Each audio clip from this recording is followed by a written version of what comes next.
Cameraman ready তো? হ্যাঁ, camera ready। চালু করো। তো প্রিয় দর্শক, আমরা আবারও চলে এলাম টিএমজি টিভি 360 পক্ষ থেকে।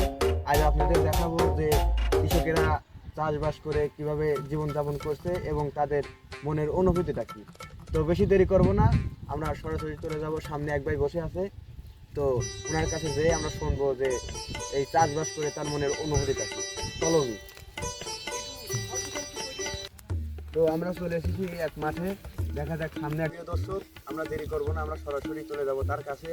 তো আমরা দেখছি সামনে বড় ভাই আছে, ডাইরেক্ট আমরা বড় ভাইয়ের কাছে চলে যাব আর আপনাদের কাছে জানাবো যে এই চাষবাস করে আসলে তাদের জীবনযাপন কিভাবে চলে এবং তাদের মনের অনুভূতিটা কি। আসসালামু আলাইকুম বড় ভাই। ওয়ালাইকুম আসসালাম। ভাই, আমরা সিএমজি টিভি 360 পক্ষ থেকে আসছিলাম যে এই চাষবাস করে আপনাদের অনুভূতিটা কি। অনুভূতি কি তা তো বুঝবেই পাইতেছেন বিষয়টা। তো বড় ভাই, আমি শুনেছি এটা তো টিকটকে ঢুকলে এটাকে বলে ডায়মন্ড বলে, তো আপনার কি মনে হয়? ডায়মন্ড না বাপ। আহা আমি পারি না আর পারি না আমি কেন। তো বড় ভাই, আপনি এই কথা বললেন কেন? আমি শুনেছি পেঁয়াজ বেচে অনেক লোক অনেক টাকা পয়সা ইনকাম করতেছে, অনেক জিনিসপাতি করতেছে, তো আপনার মনের মতলবটা কি? এই কথা বললেন কেন? ভাই অনেকে মনে করেন যে টিকটক করবি আসি কোনো কিছু পায় না, দুটি পিয়াজ তুলিলা কয় যে ডায়মন্ড। কিন্তু এই ডায়মন্ড যে কয় ও শালা তো পাগল। কিসের জন্য? এই ধরেন যে প্রথমে যারা সার বিষ কিনবে যাওয়ার পরে মনে করেন যে বীজ যদি লাগে 1 পদের দিয়ে দেয় 6 পদের। তো ভাই এত দিলেন কি জন্য? ওই যে ভাই এইটি দিলি পরে পেঁয়াজ মনে করেন রাতারাতি কলা গাছ হয়ে যাবে, অথচ পেঁয়াজের দেখেন অবস্থা, গাছ মরি মনে হচ্ছে যে 6 মাসে পেঁয়াজের বইতে আসে না।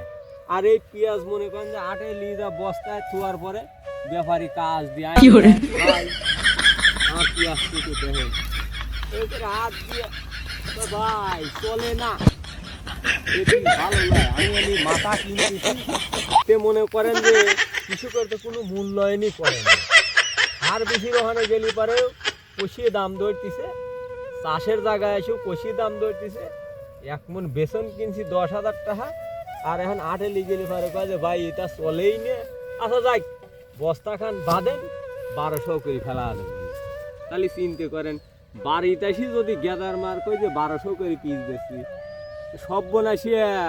তোর হেহনি কইছিলেন যে মুড়ি কাটার বেসনের দাম বেশি দেও, আমার সেরার কামড়ি লাগাইছি বা এখন মনে করেন চলে না, মনের দুঃখী তুল দিছি এই আর কি। কি কব কন? মনে করেন যে এই ভিডিও করি লি যা লয়া বুং বাং খবর দিয়ে সারা দিবে না, আপনাদের ইনকাম ঠিক হবে নি।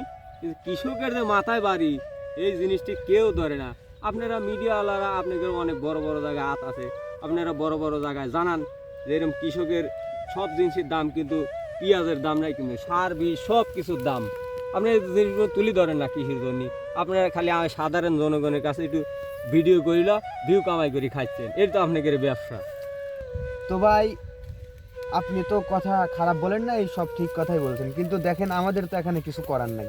আমরা সামান্য মনে করেন যে সাংবাদিক, যেটা ঘটে সেটাই আমরা তুলে ধরতে পারি, এর অতিরিক্ত আমরা কিছু করতে পারি না। তো আমার দেখা মতে এবার তো সব কিছুর থেকে পেঁয়াজের আবাদ বেশি।